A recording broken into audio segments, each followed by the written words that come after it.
Bonjour, Alexa Guinandi, cadre de proximité à la cave de la Charente.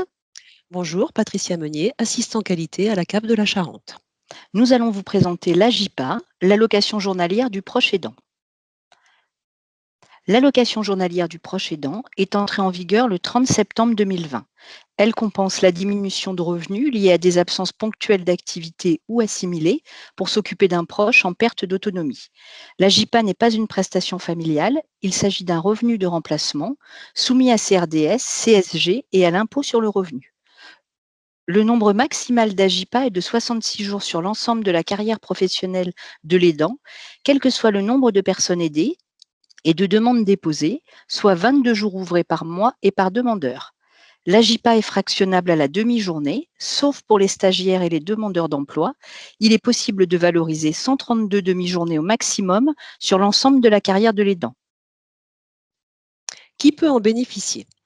Toute personne physique résidant en France, réduisant ou suspendant son activité dans le cadre d'un congé du proche aidant, réduisant ou suspendant son activité de travailleur indépendant, interrompant son indemnisation chômage au moins une journée sur le mois, cessant sa formation professionnelle et venant en aide à titre non professionnel à une personne dépendante ou handicapée avec laquelle elle réside ou avec laquelle elle entretient des liens étroits et stables.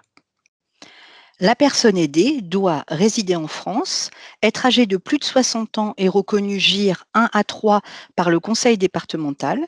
Elle ne doit pas rémunérer l'aidant avec la prestation de compensation du handicap ou l'allocation personnalisée d'autonomie, ou avoir un taux de handicap supérieur ou égal à 80% reconnu par la MDPH. L'AJPA n'est pas cumulable avec la prestation partagée d'accueil du jeune enfant dans le cadre d'un congé parental, l'allocation adulte handicapé, l'allocation journalière de présence parentale, les indemnités journalières, maladie, maternité, paternité, adoption et accident du travail. Comment faire la demande? Sur notre site lecaf.fr, la demande d'AJPA est accessible dans la rubrique Mes services en ligne, puis Faire une demande de prestation et domaine La maladie et le handicap. La demande d'APS, ajout d'une personne aidée, est également accessible en téléchargement sur cette page.